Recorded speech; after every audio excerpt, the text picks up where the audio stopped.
मैंने एक फिल्म देखी थी बचपन में, मैंने प्यार किया, और उस फिल्म में सलमान थे और नायिका कौन थी वो तो मैंने नहीं देखा था।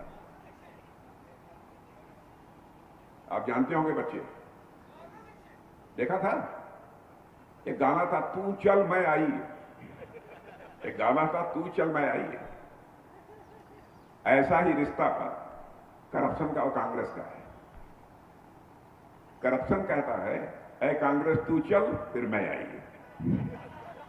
आपने देखा होगा जहां भी कांग्रेस आई वहां करप्शन ये पहुंच गया, ये हालत है। और कांग्रेस तो सारे देश में समाप्त हो रही है। आपने देखा कि जिस कांग्रेस का वर्चस्व था भारत की राजनीति में, हिंदुस्तान के अधिकांश राज्यों में सरकार यदि किसी राजनीतिक पार्टी की थी तो कांग्रेस की थी, लेकिन अब कांग्रेस समाप्त हो रही है। गिने चुने 2-3 राज्यों में उनकी सरकारें रह गई हैं, छोटे छोटे राज्य, यह हालत हो रही है। मैं कभी सोचता हूं कि ऐसा क्यों होगा। तो बहनों भाइयों, मैं तो इस नतीजे पर पहुंचता हूं, क्रिकेट में सबसे मशहूर फिनिशर कौन है, मैं आपसे पूछना चाहता हूं। नौजवान बताएं, क्रिकेट का सबसे माना जाना फिनिशर कौन है? धोनी। तो भारत की राजनीति का सबसे अव्वल फिनिशर कौन है, हमसे कोई पूछे तो राहुल गांधी।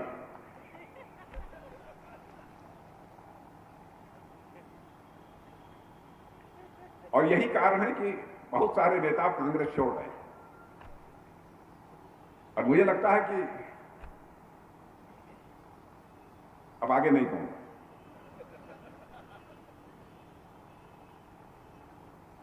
लेकिन बहनों भाइयों, 10 वर्षों तक जो हम लोगों ने काम किया है, यही मैं कहना चाहूंगा। अभी तो विकास और सुशासन का आपने ट्रेजर देखा है। बोलचाल की भाषा में मैं जानता हूं, मध्य प्रदेश उत्तर प्रदेश में लोग कहते हैं हमने टेलर देखा है। मैं आज कहना चाहता हूं कि अभी तो आपकी बोलचाल की भाषा में टेलर है, उसे टेलर बोलते हैं। 10 साल में विकास और सुशासन का आपने टेलर देखा है। प्रतीक्षा करिए, अभी पूरा सिनेमा बाकी है बहनों भाइयों, जब भारत विश्व गुरु के पद पर आएगा।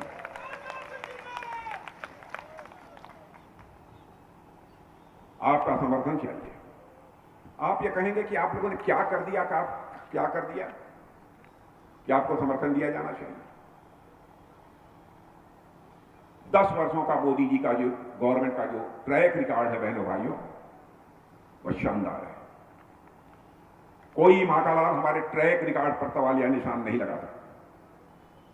हमारी सरकार के बारे में यह पक्का भरोसा हो गया है, सरकार में बैठे हुए लोग जो बोलेंगे वही करेंगे, झूठ कभी नहीं बोलेंगे। राजनीति में विश्वसनीयता सबसे बड़ी पूंजी होती है।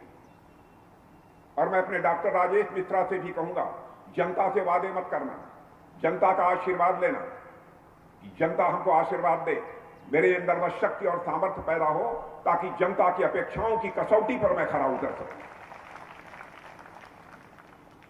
वादे नहीं करने चाहिए, इसके कारण विश्वास का संकट पैदा होता है। आपने देखा होगा 70-71 वर्षों के इतिहास में बराबर कांग्रेस से बड़े बड़े वादे कर दिए।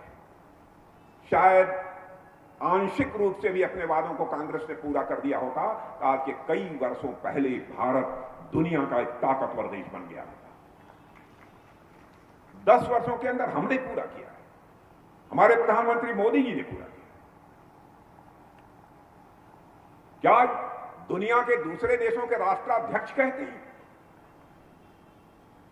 21वीं सदी किसी की होने जा रही है तो हमारे और आपके भारत की होने जा रही है बहनों भाइयों। ये मैं नहीं कह रहा हूं, राष्ट्राध्यक्ष क्या है, सरकार ऐसे चलाई जाती है। बैठ जाइएगा। अजीबोगरीब स्थिति इन लोगों ने पैदा कर दी। लोगों की धारणा बन गई थी नेता कभी सच नहीं बोलते, नेता कहते कुछ है करते कुछ है। नेताओं की खतनी और करनी में अंतर होने के कारण भारत की राजनीति पे विश्वास का संकट पैदा हो गया। नेता का मतलब कि झूठ बोलने वाला। आज के कुछ वर्षों पहले एक धारणा बन गई, लोग भरोसा नहीं करते थे। लेकिन भारत की राजनीति में पैदा हुए इस विश्वास के संकट को किसी ने सीना चौड़ा करके चुनौती के रूप में स्वीकार किया है बहनों भाइयों, तो भारतीय जनता पार्टी ने और हमारे नेता मोदी जी ने स्वीकार किया। और मैं यहां पढ़े लिखे लोगों से कहना चाहता हूं, और मैं अपने प्रेस के मित्रों से भी कहना चाहता हूं, हमारे सारे घोषणा पत्रों को उठाकर देखिए कि हमने जो कहा है वह किया है कि नहीं किया। मुझे याद है 1984 से हम कहते चले आ रहे हैं, एक दिन वह आएगा जब हमारी यहां सरकार बनेगी, अयोध्या की धरती पर भव्य राम का मंदिर बनकर रहेगा। लोग ये कहते थे भाजपा वाले बराबर कहते हैं, रामलला हम आएंगे, मंदिर यहीं बनाएंगे, लेकिन तारीख नहीं बताएंगे।